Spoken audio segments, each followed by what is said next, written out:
Dear students, വിദൂര സംവേദനം എന്ന സീരീസിലെ ഏതാണ്ട് എല്ലാവിധ കാര്യങ്ങളും നമ്മൾ കണ്ടു കഴിഞ്ഞു. ഇനി വിദൂര സംവേദനത്തിൻ്റെ അഥവാ റിമോട്ട് സെൻസിങ്ങിൻ്റെ ഉപയോഗങ്ങൾ എന്തെല്ലാമാണ്, അതിൻ്റെ വിവിധ മേഖലകളിലുള്ള ആപ്ലിക്കേഷനുകൾ എന്തൊക്കെയാണ് എന്നാണ് ഇനി നമ്മൾ കാണുന്നത്. അതിൽ ഈ എപ്പിസോഡിൽ പ്രധാനപ്പെട്ട ആപ്ലിക്കേഷനുകൾ എന്തൊക്കെയാണ്, ഏതൊക്കെ മേഖലകളിലാണ് വിദൂര സംവേദനം അഥവാ റിമോട്ട് സെൻസിങ് നമ്മൾ ഉപയോഗിക്കുന്നത്.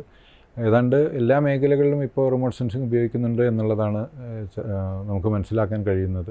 ഒരു മേഖലയും അതിൽ ഒഴിവില്ല. അതിൽ സയൻസ് എന്നോ ഹ്യൂമാനിറ്റീസ് എന്നോ ചരിത്രമെന്നോ വേർതിരിവില്ലാതെ മനുഷ്യജീവിതവുമായി ബന്ധപ്പെട്ടിരിക്കുന്ന എല്ലാ മേഖലകളിലും ഏതാണ്ട് ഇപ്പോൾ വിദൂര സംവേദനം ഒരു രൂപത്തിലല്ലെങ്കിൽ മറ്റൊരു രൂപത്തിൽ ഉപയോഗിക്കപ്പെടുന്നുണ്ട് എന്നാണ് നമുക്ക് മനസ്സിലാവുന്നത്. അപ്പോൾ അതിൽ ഒരു ഘട്ടം എന്ന നിലയ്ക്ക് നമ്മൾ ആദ്യമായിട്ട് കൃഷിയിൽ എങ്ങനെയാണ് വിദൂര സംവേദനത്തെ ഉപയോഗിച്ചു കൊണ്ടിരിക്കുന്നത് അല്ലെങ്കിൽ ഉപയോഗിക്കാൻ കഴിയുന്നത് എന്നാണ് നമ്മൾ പരിശോധിക്കുന്നത്. അപ്പോൾ കൃഷിയുമായി ബന്ധപ്പെട്ട് പറയുമ്പോൾ കൃഷി ചെറിയ കർഷകർ ചെയ്യുന്നതുണ്ട്, വലിയ പാടശേഖരങ്ങളായിട്ടും പ്ലാന്റേഷനുകളായിട്ടും വലിയ രൂപത്തിൽ കൃഷി ചെയ്യുന്നതുണ്ട്. റിമോട്ട് സെൻസിങ് ഒക്കെ ഉപയോഗിച്ച് ചെയ്യുന്നത്, റിമോട്ട് സെൻസിങ് ടെക്നോളജികൾ വിദൂര സംവേദനത്തിൻ്റെ സാധ്യതകളെ ഉപയോഗിച്ച് ചെയ്യുന്നത് വലിയ രൂപത്തിൽ ഒരുപാട് വലിയ ഏരിയയിൽ ഒരുപാട് വലിയ വിസ്തൃതിയുള്ള കൃഷിയിടങ്ങളിൽ ചെയ്യുന്നതിലാണ് ഇത്തരത്തിലുള്ള ആപ്ലിക്കേഷനുകൾ പ്രായോഗികമാകുന്നത്. ചെറിയ ചെറിയ പ്ലോട്ടുകളിലൊന്നും തന്നെ ഇത്തരത്തിൽ അതിൻ്റെ ആവശ്യം വരുന്നില്ല എന്നതുകൊണ്ട് വലിയ രൂപത്തിൽ കൃഷി ചെയ്യുന്ന പ്രദേശങ്ങളിലാണ് ഇത്തരത്തിൽ വിദൂര സംവേദനത്തിൻ്റെ സാധ്യതകളെ നമ്മൾ ഉപയോഗിച്ചു കൊണ്ടിരിക്കുന്നത്. അതിൽ ആദ്യമായിട്ട് ഒരു ഘട്ടം എന്ന ഇതിൽ ഓരോ പോയിൻറ്റുകളും ഓരോ രൂപത്തിലാണ് വിദൂര സംവേദനം ഉപയോഗിക്കപ്പെടുന്നത്. അതിൽ നമ്മൾ നേരത്തെ കണ്ടു നമ്മുടെ ഇൻഫ്രാറെഡ്, ഇതിന് മുന്നത്തെ ഒരു എപ്പിസോഡിൽ നമ്മൾ ചർച്ച ചെയ്തിരുന്നു ഇൻഫ്രാറെഡ് റിമോട്ട് സെൻസിങ്.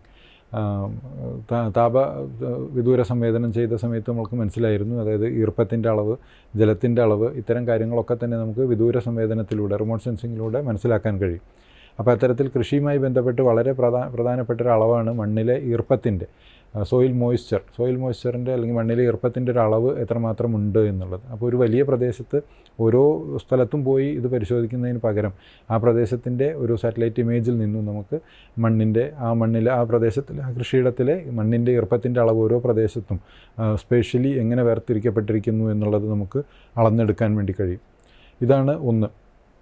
രണ്ടാമത്തത്, ഇതിൻ്റെ കൂടെ തന്നെ നമ്മൾ മനസ്സിലാക്കേണ്ടത് ഏത് വിദൂര സംവേദനത്തിലായാലും നമ്മൾ ഫീൽഡ് ബേസ്ഡ് ചെയ്യുന്ന സമയത്ത് തീർച്ചയായിട്ടും ഒരു ഗ്രൗണ്ട് ട്രൂത്ത് വെരിഫിക്കേഷൻ ആവശ്യമുണ്ട്. അപ്പോൾ ഇതിൽ നിന്ന് കിട്ടിയതിൻ്റെ ഒരു കാലിബ്രേഷൻ, ഒരു മോഡൽ കാലിബ്രേഷൻ എന്നോ അല്ലെങ്കിൽ കിട്ടിയ ഡാറ്റയുടെ ഒരു കാലിബ്രേഷന് വേണ്ടി നമ്മൾ ഫീൽഡിൽ പോയിട്ട് തീർച്ചയായിട്ടും ഇതിൻ്റെ ചെക്ക് നടത്തും, ഇതിൻ്റെ ഒന്ന് വെരിഫൈ ചെയ്ത് വരും. അപ്പോൾ അത്തരത്തിലാണ് ഇത് ഉറപ്പിക്കുന്നത്. അപ്പോൾ അത്തരത്തിലൊരു മോഡൽ ഇതൊക്കെ ആണെങ്കിൽ നമ്മൾ മുഴുവൻ മേഖലയിലേക്കും വ്യാപിപ്പിക്കും. അങ്ങനെയാണ് ഇതിൻ്റെ ഒരു രീതി.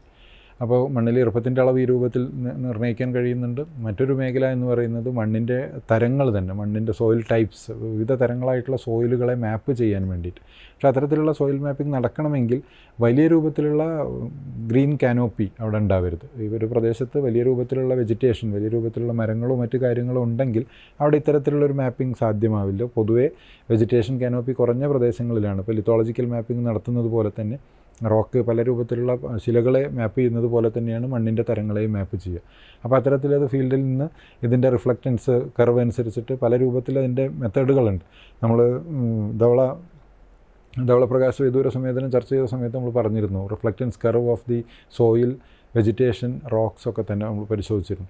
അപ്പോൾ അതിനനുസരിച്ചിട്ട് മണ്ണിൻ്റെ ഘടനയ്ക്കനുസരിച്ച് വരുന്ന റിഫ്ലക്റ്റൻസ് നമുക്കറിയാം, റിഫ്ലക്റ്റൻസ് കർവ് നമുക്കറിയാം. അപ്പോൾ ഒരു പ്രദേശത്ത് ഒരു ഇമേജറിയിൽ നിന്നും ഇതിൻ്റെ റിഫ്ലക്റ്റൻസ് കർവ് നമ്മൾ ഡെവലപ്പ് ചെയ്ത് കഴിഞ്ഞാൽ നമുക്ക് അവിടുത്തെ സോയിൽ എന്താണ്, എന്ത് തരം ധാതുക്കൾ അടങ്ങിയതാണ് എന്ന് നമുക്ക് മനസ്സിലാക്കാൻ കഴിയും.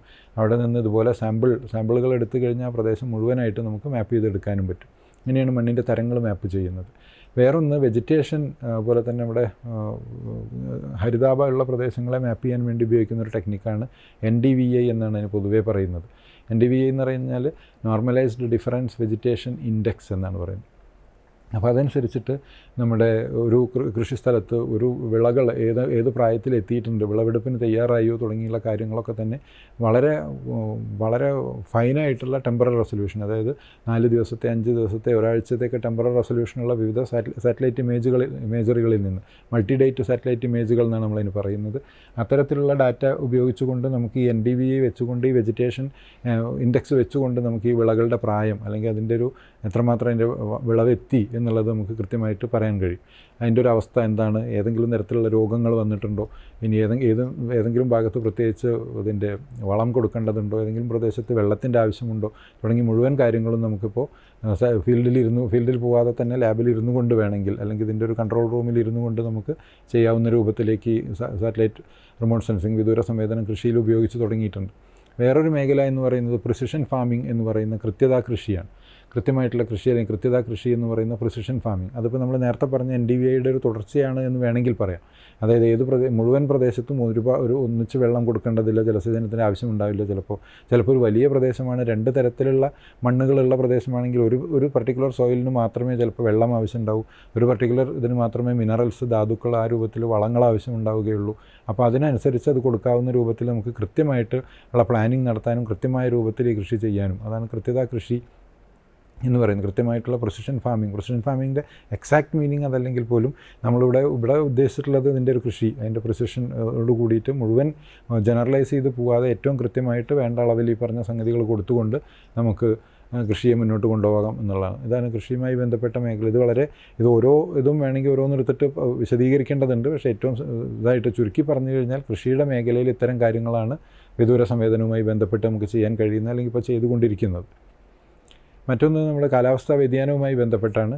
കാലാവസ്ഥ മോണിറ്ററിങ് അല്ലെങ്കിൽ കാലാവസ്ഥ എങ്ങനെയാണ് നമ്മൾ കാലാവസ്ഥയെ കാണുന്നതിന് വേണ്ടിയിട്ട്, അല്ലെങ്കിൽ കാലാവസ്ഥയുടെ വിവിധ ഘട്ടങ്ങൾ, അല്ലെങ്കിൽ മേഘങ്ങളുടേതായാലും സ്റ്റോം ആയാലും കൊടുങ്കാറ്റായാലും ഇതിനെയൊക്കെ മെഷർ ചെയ്യുന്നതിനൊക്കെ വേണ്ടിയിട്ട് നമ്മൾ എങ്ങനെയാണ് സാറ്റലൈറ്റ് ഇമേജുകൾ അല്ലെങ്കിൽ വിദൂര സംവേദനം ഉപയോഗിക്കുന്നത് നമ്മൾ മുമ്പത്തെ എപ്പിസോഡുകളിൽ കണ്ടിട്ടുണ്ടായിരുന്നു. ഇതിപ്പോൾ കാലാവസ്ഥാ വ്യതിയാനത്തിൻ്റെ ഒരു പശ്ചാത്തലത്തിൽ ഏത് രൂപത്തിലുള്ള പഠനങ്ങളാണ് ആവശ്യം? തീർച്ചയായിട്ടും നമുക്കിപ്പോൾ അതുമായി ബന്ധപ്പെട്ട് നമ്മൾ എപ്പോഴും പറയുന്നതാണ് സീ ലെവൽ റൈസ്. കാലാവസ്ഥാ വ്യതിയാനത്തിൻ്റെ ഭാഗമായിട്ട് ചൂട് കൂടുന്നു, അതിൻ്റെ ഭാഗമായിട്ട് ധ്രുവപ്രദേശങ്ങളിലൊക്കെ തന്നെ മഞ്ഞുരുകുന്നു, വലിയ ഹിമാനികളിലെ മഞ്ഞുരുകി വരുന്നു. ഇതെല്ലാം ചെന്ന് സമുദ്രത്തിലെത്തുകയും സമുദ്രം സ്വാഭാവികമായിട്ടും സമുദ്രജലത്തിൻ്റെ അളവ്, സമുദ്രനിരപ്പിൻ്റെ അളവ് കൂടുകയും ചെയ്യും, അത് വർദ്ധിക്കും. അപ്പോൾ സ്വാഭാവികമായിട്ടും ആ സമുദ്രനിരപ്പിൻ്റെ അളവ് വർദ്ധിക്കുന്നതിനനുസരിച്ചിട്ട് ഏറ്റവും ഫ്രജൈലായിട്ടുള്ള, ഏറ്റവും വൾനറബിൾ ആയിട്ടുള്ള ഒരു പോപ്പുലേഷൻ എന്ന് പറയുന്നത് കടൽ തീരങ്ങളിൽ, ഏത് രാജ്യത്തിൻ്റെ ആയാലും കടൽ തീരങ്ങളിൽ വസിക്കുന്ന ആളുകളാണ്. അപ്പോൾ അത് എത്രമാത്രം ഉയരുന്നുണ്ട്, ഇത് എത്ര മില്ലിമീറ്റർ ആയാലും സെൻറ്റിമീറ്റർ കണക്കിനാണെങ്കിൽ പോലും അത് വളരെ വലിയ രൂപത്തിലുള്ള പ്രശ്നങ്ങൾ ഈ കോസ്റ്റൽ ഏരിയയിൽ, തീരപ്രദേശങ്ങളിൽ ഉണ്ടാക്കും. അപ്പോൾ അത് എത്ര വെച്ചിട്ടാണ്, എത്ര മീറ്റർ വെച്ചിട്ട്, അല്ലെങ്കിൽ എത്ര മില്ലിമീറ്റർ അല്ലെങ്കിൽ എത്ര സെൻറ്റിമീറ്റർ വെച്ചാണ് ഇത് ഓരോ വർഷവും, അല്ലെങ്കിൽ ഇത് ഉയരുന്നുണ്ടോ അതോ ഉയർച്ചയല്ലേ ഉണ്ടാകുന്നത് തുടങ്ങിയിട്ട് വളരെ പ്രിസിഷനോട് കൂടിയിട്ട് ഇത്തരത്തിലുള്ള സമുദ്രനിരപ്പിൻ്റെ വർധന അളക്കാൻ നമുക്ക് കഴിയും. അത് ചെയ്യുന്നത് എങ്ങനെയാണെന്ന് വെച്ചാൽ ഒരു ബേസ് ലൈൻ ഡാറ്റ, ഒരു പക്ഷേ കുറേ മുൻപത്തെ ഒരു ഡാറ്റ നമ്മൾ അതിൻ്റെ ഒരു ബേസായിട്ട് എടുക്കുകയും അതിൻ്റെ ഒരു അടിസ്ഥാനമായിട്ട് എടുക്കുകയും അതിനുശേഷം പുതിയതായിട്ട് വരുന്ന സാറ്റലൈറ്റ് ഇമേജറികളിൽ നിന്ന് സ്ഥിരമായിട്ട് കണ്ടിന്യൂസ് ആയിട്ട് ഇത് മോണിറ്റർ ചെയ്തുകൊണ്ട് നമുക്ക് ഈ സമുദ്രജലനിരപ്പിൽ മാറ്റം വരുന്നുണ്ടോ എന്ന് വളരെ പൊസിഷനോട് കൂടിയിട്ട് അളന്നെടുക്കാൻ വേണ്ടി കഴിയും. അത് സാധാരണ വിസിബിൾ ഇതല്ലെങ്കിൽ ഇപ്പോൾ നമ്മൾ മുമ്പ് കണ്ട പല രൂപത്തിലുള്ള സാറ്റലൈറ്റ് ഇമേജറികളിൽ നിന്ന് അതിപ്പോൾ സാധ്യമാണ്. ഇതാണ് കാലാവസ്ഥാ വ്യതിയാനവുമായി ബന്ധപ്പെട്ട് ഒരു പ്രധാനമായിട്ട് സാറ്റലൈറ്റ് ഇമേജറുകൾ അല്ലെങ്കിൽ വിദൂര സംവേദനം ഉപയോഗിക്കപ്പെടുന്ന ഒരു മേഖല. സമുദ്രനിരപ്പിൻ്റെ വർധനവ്, സമുദ്രനിരപ്പിലെ ഉയർച്ചയിലുണ്ടാകുന്ന വർധനവ് അളക്കുക എന്നുള്ളതാണ് ഒന്ന്. വേറൊന്ന്, എങ്ങനെയാണ് മുൻപും അതിന് കുറേ കാലം മുന്നേയും ഇപ്പോഴും ഏതാണ്ട് എങ്ങനെയാണ് ഒരു ആന്ത്രപ്പോജനിക് ഇമ്പാക്റ്റ്, മനുഷ്യൻ്റെ ഒരു സ്വാധീനം ഓരോ മേഖലയിലും ഉണ്ടാക്കിയിട്ടുള്ള ചേഞ്ചുകൾ എന്താണ്? അതിന് പ്രധാനമായിട്ട് നമ്മൾ ഉപയോഗിക്കുന്നത് ലാൻഡ് യൂസിലും ലാൻഡ് കവറിലുമുള്ള ഭൂമിക്ക് മുകളിലുള്ള വെജിറ്റേഷനുകളാവാം, അല്ലെങ്കിൽ കാടാവാം, വെജിറ്റേഷൻ, കൃഷി, ഇത്തരത്തിലുള്ള സംഗതികൾ. അതിൽ രണ്ടും ലാൻഡ് യൂസും ലാൻഡ് കവറും ഏതാണ്ട് ഒപ്പാണ് നമ്മൾ പഠിക്കുന്നത്. ഈ ഒരു ഭൂമിയെ എന്തിനു വേണ്ടി ഉപയോഗിക്കുന്നു, ആ ഭൂമിയുടെ മുകളിൽ അത് കവർ ചെയ്ത് നിൽക്കുന്ന സംവിധാനങ്ങൾ എന്തൊക്കെയാണ്? ഇത് രണ്ടും മുൻപും ശേഷവും ഉണ്ടാകുന്ന സമയത്ത് കാലാവസ്ഥയിലായാലും ആ ഒരു പ്രദേശത്തിൻ്റെ സൂക്ഷ്മ കാലാവസ്ഥയിലായാലും ഒക്കെ വരുന്ന മാറ്റം അതെങ്ങനെയാണ്? അവിടുത്തെ ചൂടിനെ കൂട്ടുന്നുണ്ടോ, അത് അവിടുത്തെ ജലവിധാനത്തെ ചൂഷണം ചെയ്യുന്നത് കൂട്ടിയിട്ടുണ്ടോ, അതിൻ്റെ ഭാഗമായിട്ട് ആ പ്രദേശത്തെ കാലാവസ്ഥയ്ക്ക് എന്തെങ്കിലും മാറ്റം വന്നിട്ടുണ്ടോ? അപ്പോൾ ഇങ്ങനെ ഭൂതകാലത്തെയും വർത്തമാനകാലത്തെയും ഇതാണ് നമ്മൾ ഇത് ചെയ്യാണ്, താരതമ്യം ചെയ്യുകയാണ്. മാത്രമല്ല അതിൽ മനുഷ്യൻ്റെ ഒരു സ്വാധീനം എത്രത്തോളം ഉണ്ട്. മനുഷ്യൻ വേണമെങ്കിൽ നമുക്ക് 2 സാമ്പിൾ ഏരിയകൾ എടുത്തിട്ട് ഒരേ മഴ പെയ്യുന്ന ഒരേ മണ്ണുള്ള 2 പ്രദേശങ്ങൾ, ഒന്നിൽ മനുഷ്യൻ്റെ സ്വാധീനമുള്ളതും മനുഷ്യൻ്റെ ഇടപെടൽ നടന്നതും ഇതൊന്നും ഇല്ലാത്തതും വേണമെങ്കിൽ രണ്ടും കമ്പയർ ചെയ്തിട്ട് ഇതിനെ പഠിക്കാവുന്നതാണ്. അത്തരത്തിലൊക്കെയുള്ള പഠനങ്ങളാണ് നടക്കുന്നത്. അപ്പോൾ കാലാവസ്ഥാ വ്യതിയാനത്തിൽ തീർച്ചയായിട്ടും സീ സർഫസ് ടെമ്പറേച്ചർ വേറൊരു മേഖലയാണ്. കടലിൻ്റെ ചൂട് കൂടുന്നുണ്ട്. അപ്പോൾ അതിന് വേണ്ടിയിട്ട് മാത്രം നമ്മുടെ പ്രത്യേകിച്ചുള്ള ഉപഗ്രഹങ്ങളെയൊക്കെ വിക്ഷേപിക്കുന്നുണ്ട്. ഇപ്പോൾ നമ്മുടെ ഓഷ്യൻ സാറ്റ് എന്നൊക്കെ പറയുന്ന ഉപഗ്രഹങ്ങൾ നമ്മൾ ഇന്ത്യ വിക്ഷേപിച്ചിട്ടുള്ളത് ഈ കടലിൻ്റെ ഇതുമായി ബന്ധപ്പെട്ട പഠനങ്ങൾക്ക് വേണ്ടി മാത്രമാണ്. അപ്പോൾ അത്തരത്തിൽ ഓരോ രാജ്യങ്ങളും ചെയ്യുന്നുണ്ട്. അപ്പോൾ കാലാവസ്ഥാ വ്യതിയാനവുമായി ബന്ധപ്പെട്ട് ഒരുപാട് മേഖലകളിൽ ഇതുമായി ബന്ധപ്പെട്ട് കിടക്കുന്ന ഒരുപാട് മേഖലകളിൽ വിദൂര സംവേദനത്തിൻ്റെ സാധ്യതകളും അതുപോലെ തന്നെ പഠനങ്ങൾക്ക് ഉപയോഗിക്കുന്നുമുണ്ട് എന്നുള്ളത് നമ്മൾ കാണേണ്ടതുണ്ട്.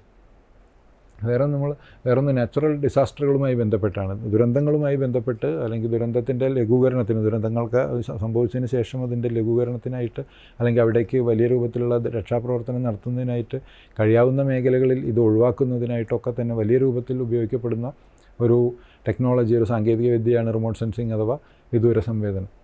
അപ്പോൾ അതിൽ ചില ഉദാഹരണങ്ങളാണ് ഇപ്പോൾ ഇവിടെ പറഞ്ഞിട്ടുള്ളത്. ഒന്ന്, നമുക്ക് നേരത്തെ സൂചിപ്പിച്ച പോലെ തന്നെ ഇതിനു മുമ്പത്തെ നമ്മുടെ താപ വിദൂര സംവേദനത്തിൻ്റെ ഇതിൽ സൂചിപ്പിച്ചതുപോലെ തെർമൽ റിമോട്ട് സെൻസിങ് ഉപയോഗിച്ചുകൊണ്ട് നമുക്ക് സജീവമായ അഗ്നിപർവ്വതങ്ങളെ നിരീക്ഷിച്ചു കൊണ്ടേയിരിക്കാം.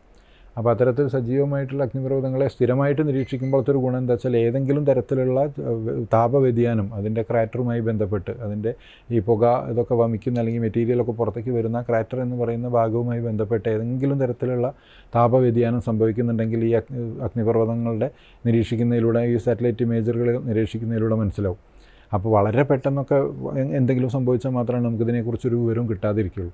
അല്ലെങ്കിൽ ഇതിൻ്റെ ഒരു സ്ഥിരമായ ഒരു കണ്ടിന്യൂസ് ആയിട്ട് മോണിറ്റർ ചെയ്തുകൊണ്ടിരിക്കുന്ന ഒരു സങ്കേതത്തിന് കൃത്യമായിട്ട് മനസ്സിലാവും ഇവിടെ ഒരു സാധ്യത ഉണ്ട്. അങ്ങനെയാണ് ഇതിങ്ങനെ ഒന്ന് വിസിബിളി കാണുമ്പോഴാണ് സാധാരണ നമ്മൾ പറയുക അവിടെ നിന്ന് പുക വരുന്നുണ്ട്, അഗ്നിപർവ്വതം പൊട്ടാനുള്ള സാധ്യത ഉണ്ട്. പക്ഷേ ഇപ്പോൾ അതിനു മുൻപ് തന്നെ നമുക്ക് ഈ അഗ്നിപർവ്വതങ്ങളുടെ ടെമ്പറേച്ചറിൽ വരുന്ന വ്യത്യാസം, താപനിലയിലുള്ള വ്യത്യാസങ്ങൾ റിമോട്ട് സെൻസിങ് ഉപയോഗിച്ച് പഠിച്ചുകൊണ്ട് നമുക്ക് ഈ അഗ്നിപർവ്വതങ്ങൾ പൊട്ടാനുള്ള അല്ലെങ്കിൽ അഗ്നിപർവ്വത സ്ഫോടനത്തിനുള്ളൊരു സാധ്യത ഉണ്ട് എന്നുള്ളത് നമുക്ക് പറയാൻ വേണ്ടി കഴിയും. അതാണ് ഒരു മേഖല. വേറൊന്ന് ഇൻ്റർഫെറോമെട്രി എന്ന് പറയുന്നൊരു വിഭാഗമുണ്ട് ഇതിൽ നമ്മുടെ റിമോട്ട് സെൻസിങ്. അതുപയോഗിച്ചുകൊണ്ട് മണ്ണിടിച്ചിൽ സാധ്യതയുള്ള പ്രദേശങ്ങളുടെ ഒരു ഇൻവെൻറ്ററി നമുക്ക് നടത്താൻ പറ്റും. അതെങ്ങനെ ചെയ്യുന്നത് വെച്ചാൽ ഈ ഒരു ടെറൈൻ്റെ മുഴുവൻ ഏരിയ, ആ ടെറൈൻ്റെ മുഴുവൻ സ്ലോപ്പ്, ആ സ്ലോപ്പിലുണ്ടായിട്ടുള്ള വ്യതിയാനങ്ങൾ ഇത് മുഴുവൻ 3D ആയിട്ട് പഠിക്കുകയാണ്. 2Dയിൽ നിന്ന് 3D ക്രിയേറ്റ് ചെയ്തിട്ട്, അല്ലെങ്കിൽ നമ്മുടെ ഇൻ്റർഫെറോമെട്രി എന്നാണ് അതിന് പറയുന്നത്. അതായത് ഈ ലാൻഡിൻ്റെ സ്ലോപ്പും എലിവേഷനും വെച്ചുകൊണ്ടുള്ള ഒരു പഠനമാണ്.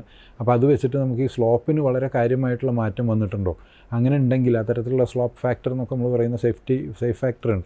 അപ്പോൾ അതിൻ്റെ സ്ലോപ്പിന് ഏതെങ്കിലും തരത്തിലുള്ള വ്യതിയാനം സംഭവിച്ചിട്ടുണ്ടെങ്കിൽ അത്തരത്തിൽ മണ്ണിടിയാനുള്ള സാധ്യത ഉണ്ടോ എന്നുള്ളത് കൂടിയാണ്. അപ്പോൾ അതിന് ഈ ഒരു സ്ലോപ്പിൻ്റെത് മാത്രം പോരാ, അതിനോട് കൂടി തീർച്ചയായിട്ടും ജിയോളജി ഘടകങ്ങളായിട്ടുള്ള മണ്ണിൻ്റെ ഘടന, ശിലകളുടെ ഘടന, അവിടുത്തെ സ്ട്രക്ചർ, ഇതൊക്കെ പഠിക്കേണ്ടതുണ്ട്. എന്നാലും അതിനോട് കൂടി ഏറ്റവും പ്രധാനപ്പെട്ടത് അവിടെ ഏറ്റവും സൂക്ഷ്മമായിട്ട് ആ ഇതിൻ്റെ ലാൻഡിൻ്റെ ടെറൈന് വന്നിട്ടുള്ള മാറ്റങ്ങൾ, അതിൻ്റെ സ്ലോപ്പിന് വന്നിട്ടുള്ള വ്യതിയാനം, ഇതൊക്കെ പഠിച്ചുകൊണ്ട് നമുക്ക് മുന്നോട്ട് പോകാൻ വേണ്ടി കഴിയും.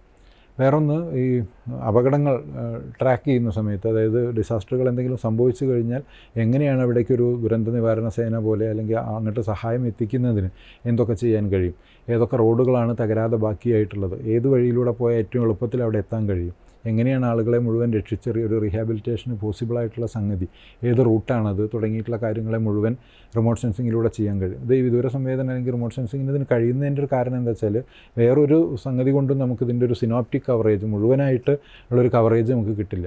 നമ്മളിപ്പോൾ ഒരു ഭാഗത്തുനിന്ന് മനുഷ്യർ നടന്നെത്തുന്ന ഒരു ഭാഗത്തു നിന്നുള്ള വിവരം മാത്രമാണ് നമുക്ക് അങ്ങനെ നേരിട്ട് പോയാൽ കിട്ടുന്നത്. പക്ഷേ ഒരു സാറ്റലൈറ്റ് ഇമേജിൽ നിന്ന് നമുക്ക് കിട്ടുമ്പോൾ ഒരു വലിയ പ്രദേശം, അതുതന്നെ ചിലപ്പോൾ നമുക്കിപ്പോൾ ഏറ്റവും പുതിയ സംഗതി എന്ന് പറയുന്നത് അതിൽ സാറ്റലൈറ്റ് ഇമേജുകൾ ഉപയോഗിക്കുന്നുണ്ട്. അതിലും കുറച്ചും കൂടി ഹൈ റെസൊല്യൂഷനാണ് ഏരിയൽ ഫോട്ടോഗ്രാഫ്. ഇപ്പോൾ അതിലും കുറേ കൂടി റെസൊല്യൂഷനുള്ള ഡ്രോൺ ഇമേജുകൾ പോലും ഇത്തരം മേഖലകളിൽ, ഇത്തരം രംഗങ്ങളിൽ നമ്മളിപ്പോൾ ഉപയോഗിച്ച് വരുന്നുണ്ട്. അതൊക്കെ തന്നെ വിവിധ രൂപത്തിലുള്ള റിമോട്ട് സെൻസിങ് ആണ് എന്ന് നമ്മൾ കാണേണ്ടതുണ്ട്. ഇനി ഇതേപോലെ തന്നെ വേറൊരു സാധ്യതയാണ് ഇപ്പോൾ ഈ ഇതുമായി ബന്ധപ്പെട്ട് നമ്മുടെ സാംക്രമിക രോഗങ്ങളുമായി ബന്ധപ്പെട്ട് ഈ വെക്ടേഴ്സിൻ്റെ സാന്നിധ്യം. സാധാരണ നമ്മൾ പറയാറ് ഈ സാംക്രമിക രോഗങ്ങളൊക്കെ പരത്തുന്നതിൽ ഒരു പ്രധാന പങ്ക് വഹിക്കുന്ന ഒരു ജീവിയാണ് കൊതുക്. അപ്പോൾ ഈ കൊതുകിൻ്റെ സാന്നിധ്യം വലിയ രൂപത്തിൽ അതിൻ്റെ ഒരു സാന്നിധ്യം ഉണ്ടാവുമോ ഇല്ലേ, സാധ്യത ഇനി അത് പെരുകാനോ അല്ലെങ്കിൽ ഉണ്ടാവാനോ സാധ്യതയുണ്ടോ തുടങ്ങിയിട്ടുള്ള കാര്യങ്ങൾ അതെങ്ങനെയാണ് സാധിക്കുക വെച്ചാൽ അതിൻ്റെ ഒരു ആവാസ വ്യവസ്ഥ, കൊതുകുകൾ ഉണ്ടാകുന്ന രൂപത്തിലുള്ള ആവാസ വ്യവസ്ഥകളുണ്ട്. അതിൻ്റെ മോഡലുകൾ, ഇതിൻ്റെ ബയോഡൈവേഴ്സിറ്റി നമ്മൾ പഠിക്കുന്നുണ്ട്. അതിൻ്റെ ഒപ്പം വെള്ളം കെട്ടി നിൽക്കുന്ന ജലാശയങ്ങളോട് ബന്ധപ്പെട്ട് കൊതുകിൻ്റെ സ്വഭാവങ്ങളുമായി ബന്ധപ്പെട്ടിട്ടുള്ള പഠനങ്ങൾ, ഇതെല്ലാം കൂടി ചേർത്ത് വെച്ചുകൊണ്ട് വലിയൊരു ഏരിയയിൽ ഇത്തരത്തിലുള്ള കൊതുകുകളുടെ സാന്നിധ്യം, ഒരു ഉദാഹരണം പറഞ്ഞാണ് കൊതുകുകൾ പോലെയുള്ള വെക്ടറുകൾ, അതായത് രോഗത്തിൻ്റെ ഒരു വർധനവ്, അതല്ലെങ്കിൽ അതിൻ്റെ ഒരു സാംക്രമിക രോഗങ്ങൾ കൂടുതലായിട്ട് പരക്കാനുള്ളൊരു സാധ്യത ഉണ്ടോ എന്നൊക്കെ പഠിക്കാൻ പോലും നമ്മൾ ചിലപ്പോൾ വിശ്വസിക്കില്ല. കൊതുകുകളുടെ ആവാസ വ്യവസ്ഥ പഠിച്ചിട്ട് നമുക്ക് എന്ത് ദുരന്തത്തെയാണ് തടയാന്ന് വെച്ച് കഴിഞ്ഞാൽ ഇത്തരത്തിലുള്ള മെഡിക്കൽ രംഗവുമായി ബന്ധപ്പെട്ട് പകർച്ചവ്യാധികൾ പോലുള്ള സംഗതികളെ തടയാൻ വേണ്ടി നമുക്ക് കഴിയുന്നുണ്ട് എന്നുള്ളതാണ് നമ്മൾ മനസ്സിലാക്കേണ്ട ഒരു കാര്യം. വേറൊന്ന്, നമ്മുടെ സിവിൽ എഞ്ചിനീയറിംഗ് മേഖലയാണ്. അതിൽ സിവിൽ എഞ്ചിനീയറിംഗ് മേഖലയിൽ തന്നെ ഈ ജിയോ സ്പേഷ്യൽ ടെക്നോളജി വന്നതിന് ശേഷം വലിയ രൂപത്തിലുള്ള എന്താണ് വിപ്ലവകരമായിട്ടുള്ള മാറ്റങ്ങളാണ് വന്നിട്ടുള്ളത്. അപ്പോൾ അതിൽ ഒന്ന് ഇതിൻ്റെ ഒരു മാപ്പിംഗ് തന്നെയാണ്. മാപ്പിംഗ് മുമ്പ് നടന്നിട്ടുണ്ട്. ഇപ്പോൾ ഈ പറഞ്ഞ പോലെ മാപ്പിംഗ് വളരെ കൃത്യമായിട്ട് മാപ്പുകൾ വരച്ചെടുക്കുന്നുണ്ട്, സർവേകൾ നടക്കുന്നുണ്ട്, ഇത്തരം പല സർവേകളും നടത്തുന്നുണ്ട്. മാത്രമല്ല പഴയ മാപ്പുകളൊക്കെ തന്നെ ഇപ്പോൾ ഈ കോണ്ടൂർ മാപ്പിംഗ് തുടങ്ങിയുള്ള ടെക്നോളജി മുഴുവൻ സിവിൽ എഞ്ചിനീയറിംഗിൻ്റെ ഭാഗമായിട്ട് ചെയ്യുന്നുണ്ട്. പക്ഷേ ഇപ്പോൾ അതിലേക്ക് കുറേ കൂടി ആക്യുറേറ്റ് ആയിട്ടുള്ള വിദൂര സംവേദന സാധ്യതകൾ വരികയാണ്. അതിലൊന്നാണ് ലൈറ്റ് ഡിറ്റക്ഷൻ ആൻഡ് റേഞ്ചിങ് എന്നതിൻ്റെ ചുരുക്കമായിട്ടുള്ള ലിഡാർ ടെക്നോളജി ഉപയോഗിച്ചുകൊണ്ട് ലേസർ ബീമുകളാണ് അതിൽ ഉപയോഗിക്കുന്നത്.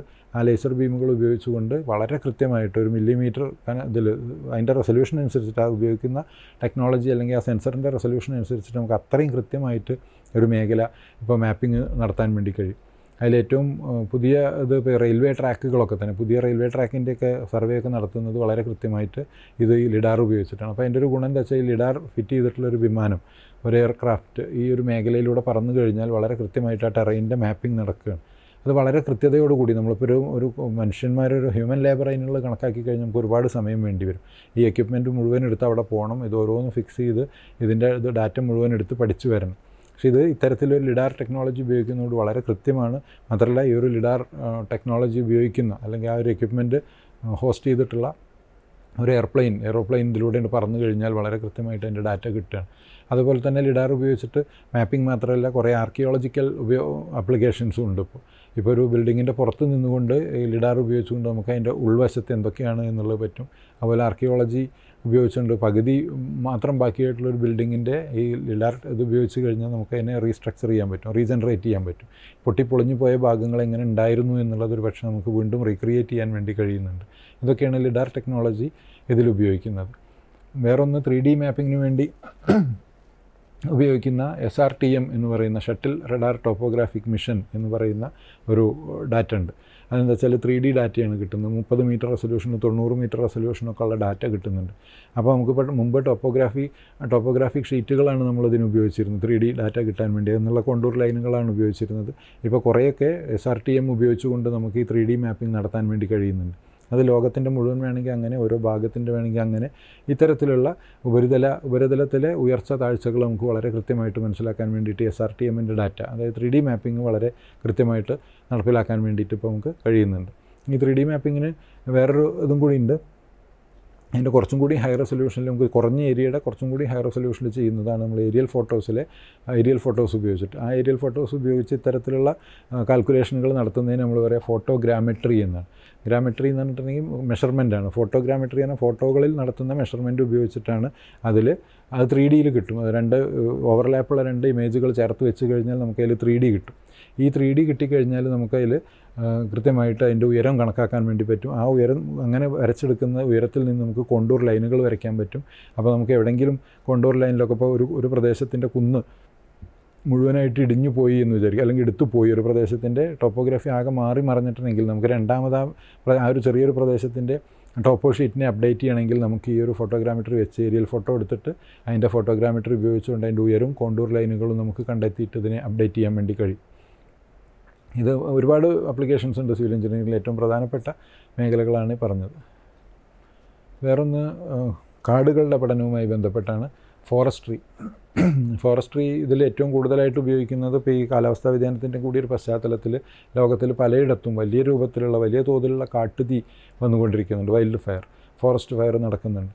അപ്പോൾ ഈ ഫോറസ്റ്റ് ഫയർ ഉണ്ടായിക്കഴിഞ്ഞാൽ തന്നെ ഉണ്ടായിക്കഴിഞ്ഞാലുള്ള വലിയൊരു പ്രശ്നം എന്ന് പറയുന്നത് ഇവിടേക്കുള്ള ഒന്നാമത് കാട്ടുപ്രദേശമാണ്. അവിടേക്കുള്ള റോഡുകളും അവിടേക്കുള്ള ഗതാഗത മാർഗ്ഗങ്ങളൊക്കെ വളരെ കൃത്യമായി അറിഞ്ഞില്ലെങ്കിൽ അത്തരം മേഖലകളിലേക്ക് ഫയർ ഫൈറ്റേഴ്സിനെ, അതായത് തീ കെടുത്താനുള്ള ആളുകളെ നമുക്കണ്ട് പറഞ്ഞയക്കണമെങ്കിൽ പോലും വലിയ ബുദ്ധിമുട്ടാണ്. അപ്പോൾ അവരുടെ ഒരു ഡെസ്പാച്ച് വളരെ സുഗമമാക്കണമെങ്കിൽ എന്ത് വേണം വെച്ചാൽ ഈ കാട്ടുതീ അറിയണം, അത് ഏത് രൂപത്തിലാണ് അവിടുത്തെ അതിനോടൊപ്പം തന്നെ അതിൻ്റെ ഒരു ക്ലൈമറ്റ് ഇതും കൂടി അറിയണം. നമുക്ക് കാറ്റുണ്ടാവുന്നുണ്ടോ, കാറ്റ് ഏത് മേഖലയിലാണ് വരുന്നത്, എങ്ങോട്ടാണ് ഇതാവുക എന്നൊക്കെയുള്ള സംഗതികൾ അറിഞ്ഞതിന് ശേഷം ഇത്തരത്തിലുള്ള ഫയർ ഫൈറ്റേഴ്സിൻ്റെ ഡിസ്പാച്ച് നടക്കും. മാത്രമല്ല ഏതെങ്കിലും നിലയ്ക്ക് ഇത് ഉണ്ടായിട്ടുണ്ടെങ്കിൽ മുൻപേ ഉണ്ടായിട്ടുള്ളതിൻ്റെ ചരിത്രവും സംഗതിയൊക്കെ നമ്മുടെ കയ്യിലുള്ളപ്പോൾ നമുക്ക് അതിൻ്റെ മുൻകൂട്ടി ഇതിനെ തടയാനുള്ള മറ്റു ശ്രമങ്ങൾക്കും സാധ്യത ഉണ്ട് എന്നുള്ളതാണ്. വേറൊന്ന് റിമോട്ട് സെൻസിങ്ങുമായി ബന്ധപ്പെട്ട് വളരെ പ്രതീക്ഷ നൽകുന്ന ഒരു സംഗതി എന്ന് പറയുന്നത് മറ്റേ ഇവിടുത്തെ ബ്രസീലിലെ മഴക്കാടുകളുടെ നാശവുമായി ബന്ധപ്പെട്ട് അവിടുത്തെ ഒരു പ്രത്യേക ട്രൈബുണ്ട് അവിടുത്തെ ഒരു പ്രത്യേക വർഗ്ഗത്തിൽപ്പെട്ട ആളുകൾ സുരുളിയ എന്നിട്ട് പറഞ്ഞൊരു ട്രൈബുണ്ട്. ആ ട്രൈബിലെ ആളുകളെ ഗൂഗിളുമായി ബന്ധപ്പെടുത്തിയിട്ട് അവരെന്ത് ചെയ്യുന്നുണ്ട് വെച്ചാൽ GPS-ഉം റിമോട്ട് സെൻസിങ് ഡാറ്റയൊക്കെ വെച്ചുകൊണ്ട് അവരെന്ത് ചെയ്യുന്നു, ജിയോ ടാഗ് ചെയ്തിട്ടുള്ള ഫോട്ടോസും ഇതൊക്കെ തമ്മിൽ ഷെയർ ചെയ്തിട്ടും ആ രൂപത്തിൽ ഇതിൻ്റെ ഒരു മഴക്കാടുകളുടെ ഒരു നാശം തടയുന്നതിന് വേണ്ടിയിട്ട് ലോക്കൽ കമ്മ്യൂണിറ്റി ഉപയോഗിച്ചുകൊണ്ട് ടെക്നോളജി കൂടി ഉപയോഗിച്ചുകൊണ്ട് വലിയൊരു ശ്രമം ആമസോൺ മഴക്കാടുകളിൽ ബ്രസീലിൻ്റെ ഭാഗത്താണെന്നാണ് ഞാൻ മനസ്സിലാക്കുന്നത്, ബ്രസീലിൻ്റെ മേഖലയിലൊക്കെ നടക്കുന്നുണ്ട്. അതൊരു വലിയ സാധ്യതയാണ്. അതായത് സാധാരണ ഇത്തരം ടെക്നോളജികളെ ഏറ്റവും അവസാനം എത്തുന്ന മേഖലയാണ് ഇത്തരം മാർജിനലൈസ്ഡ് ആയിട്ടുള്ള ആളുകളൊക്കെ താമസിക്കുന്ന മേഖല എന്നറിയാം. അവരെ എംപവർ ചെയ്തുകൊണ്ട് ഈ പറഞ്ഞ മഴക്കാടുകളുടെ നാശത്തെ ചെറുക്കാൻ വേണ്ടിയിട്ടുള്ള ശ്രമങ്ങൾ നടക്കുകയാണ്. അതിന് വേണ്ടിയിട്ട് വലിയ തോതിലുള്ള ടെക്നോളജി, റിമോട്ട് സെൻസിങ്, വിദൂര സംവേദനം പോലുള്ള ടെക്നോളജികളും ഉപയോഗിക്കുന്നുണ്ട് എന്നുള്ളതാണ്. വേറൊന്ന് ഈ പറഞ്ഞ പോലെ ഇതിൻ്റെ വനങ്ങളുടെ അല്ലെങ്കിൽ ഫോറസ്റ്റിൻ്റെ ഒരു ആരോഗ്യം എന്ന് പറയുന്നതും വളരെ പ്രധാനപ്പെട്ടതാണ്. നേരത്തെ നമ്മൾ കൃഷിയുടെ കാര്യം ചർച്ച ചെയ്ത സമയത്ത് നമ്മൾ കണ്ടു, കൃഷിക്ക് ഏതെങ്കിലും പ്രദേശത്ത് രോഗങ്ങൾ വരുന്നുണ്ടോ, അത്തരത്തിൽ രോഗങ്ങൾ വരുന്നുണ്ടെങ്കിൽ അതെങ്ങനെ തടയാം, ഈ വനത്തിൽ അങ്ങനെ ഏതെങ്കിലും തരത്തിലുള്ള രോഗങ്ങൾ വരുന്നുണ്ടോ, ഏതെങ്കിലും തരത്തിലുള്ള പ്രത്യേക മരങ്ങൾ നശിച്ചു പോകുന്നുണ്ടോ തുടങ്ങിയിട്ടുള്ള കാര്യങ്ങളൊക്കെ തന്നെ നമുക്ക് ഈ സാറ്റലൈറ്റ് ഇമേജറികളിൽ നിന്ന് മനസ്സിലാക്കാൻ കഴിയും. ആ രൂപത്തിലുള്ള ഏതെങ്കിലും തരത്തിലുള്ള മുൻകരുതലുകൾ വരേണ്ടതുണ്ടെങ്കിൽ അല്ലെങ്കിൽ പഠിക്കേണ്ടതുണ്ടെങ്കിൽ, മുൻകരുതലുകൾ സ്വീകരിക്കേണ്ടതുണ്ടെങ്കിൽ അതൊക്കെ തന്നെ നമുക്കതിൻ്റെ ഭാഗമായിട്ട് ചെയ്യാൻ കഴിയും. ഇതാണ് ഫോറസ്ട്രിയുമായി ബന്ധപ്പെട്ടിട്ടുള്ള ചില ആപ്ലിക്കേഷൻസ് എന്ന് പറയുന്നത്.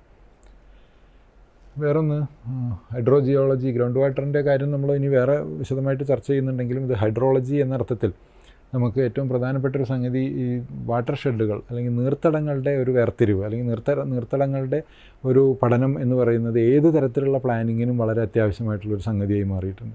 അപ്പോൾ നീർത്തടങ്ങൾ മുമ്പ് നമ്മൾ ചെയ്തിരുന്നത് ടോപ്പോ ഷീറ്റുകളിൽ നിന്ന് നീർത്തടങ്ങളെ വേർതിരിച്ചെടുത്ത് വരച്ചെടുത്ത് അതിലുള്ള സ്ട്രീമുകൾ, അരുവികൾ, തോടുകൾ, പുഴകളൊക്കെ മാർക്ക് ചെയ്തിട്ടൊക്കെ ആയിരുന്നു.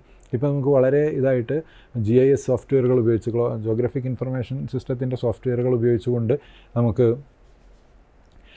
ജോഗ്രഫിക്സ് ഇൻഫർമേഷൻ സിസ്റ്റത്തിൻ്റെ സോഫ്റ്റ്വെയറുകൾ ഉപയോഗിച്ച് നമുക്ക് എന്ത് ചെയ്യാൻ പറ്റുമെന്ന് വെച്ചാൽ ഡിജിറ്റൽ എലിവേഷൻ മോഡലുകൾ, DEM എന്ന് പറയുന്നത് ഡിജിറ്റൽ എലിവേഷൻ മോഡലുകളാണ്. അപ്പോൾ ഈ ഡിജിറ്റൽ എലിവേഷൻ മോഡൽ കിട്ടിക്കഴിഞ്ഞാൽ അവിടുത്തെ ഒരു ഗുണം എന്താ വെച്ചാൽ ഈ ഒരു പ്രദേശത്തിൻ്റെ ചെരുവ് എങ്ങോട്ടാണ്, അവിടുത്തെ ചെറിയ അരുവികൾ, ഒന്നാം ശ്രേണി നദികൾ, ഫസ്റ്റ് ഓർഡർ സ്ട്രീമുകൾ എവിടെ നിന്നൊക്കെ ഉത്ഭവിക്കാൻ സാധ്യതയുണ്ട്, സെക്കൻഡ് ഓർഡർ എവിടെയാണ്. ഇപ്പോൾ ഒരു പക്ഷേ ആ നദികളൊക്കെ നശിച്ചു പോയതായിരിക്കും. പക്ഷെ നമുക്ക് അവയെ പുനരുജ്ജീവിപ്പിക്കണമെങ്കിൽ, ഇപ്പോൾ ഉള്ളതിനെ സർവൈവ് ചെയ്ത് കൊണ്ടുപോകണമെങ്കിൽ, സംരക്ഷിക്കണമെങ്കിൽ ഒക്കെ തന്നെ നമുക്ക് എന്ത് ചെയ്യാൻ പറ്റും വെച്ചാൽ ഈ ഡമ്മുകൾ ഉപയോഗിച്ചുകൊണ്ടുള്ള വാട്ടർ ഷെഡ് പറ്റും. പക്ഷേ ഈ ഡമ്മിനെ മാത്രം വിശ്വസിച്ചിരിക്കുക എന്നല്ല, ഒട്ടുമിക്ക സ്ഥലത്തും അത് സർഫസുമായിട്ട് അല്ലെങ്കിൽ നമ്മുടെ റിയൽ ഫീച്ചറുമായിട്ടൊക്കെ തന്നെ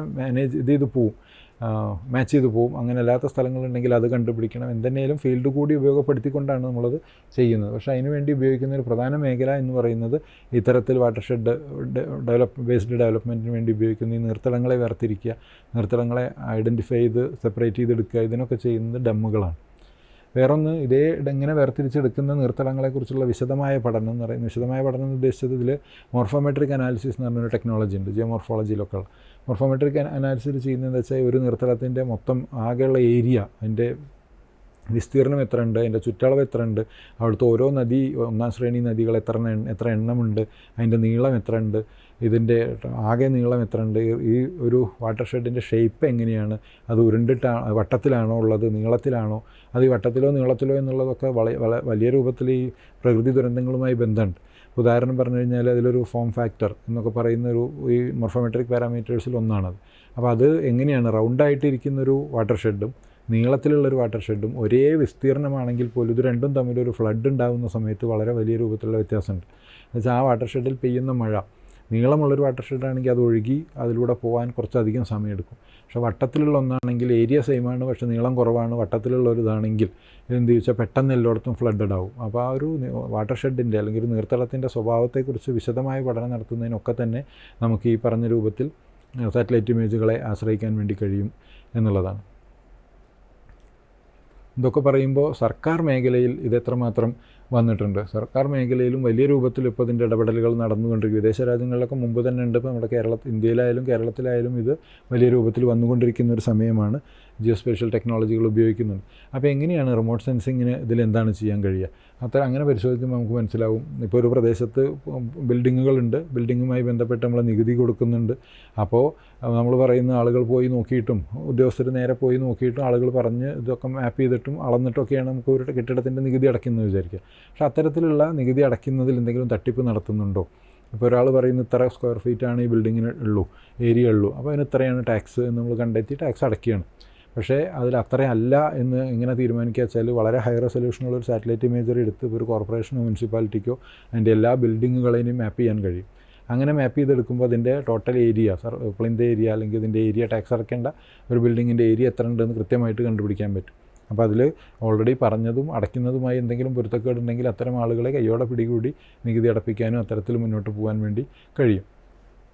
വേറൊന്ന്, പുതിയ തരത്തിലുള്ള വികസന പ്രവർത്തനങ്ങളൊക്കെ വരുന്ന സമയത്ത് എന്ത് തരത്തിലുള്ള ഭൂമിയാണ് ആവശ്യം എന്നുള്ളൊരു ചർച്ച വരുന്ന സമയത്ത് ഗവൺമെൻറ്റിൻ്റെ കയ്യിൽ ഇത്തരത്തിലുള്ള ഒരു ലാൻഡ് യൂസ് മാപ്പ് ഉണ്ട് എങ്കിൽ വളരെ കൃത്യമായിട്ട് ഏത് തരത്തിലാണ് അതുപോലെ ഓരോ പ്രദേശത്തും നഷ്ടപരിഹാരം കൊടുക്കുന്നതൊക്കെ ബന്ധപ്പെട്ട് എന്ത് തരത്തിലുള്ള ഭൂമിയാണ് അവിടെ ഉള്ളത്, കൃഷിഭൂമിയാണോ, ആളുകൾക്ക് താമസിക്കാൻ പറ്റിയിട്ടുള്ള ഭൂമിയാണോ, കുടിവെള്ളമുള്ള സ്ഥലമാണോ അല്ലയോ തുടങ്ങിയിട്ടുള്ള കാര്യങ്ങൾ മുഴുവൻ.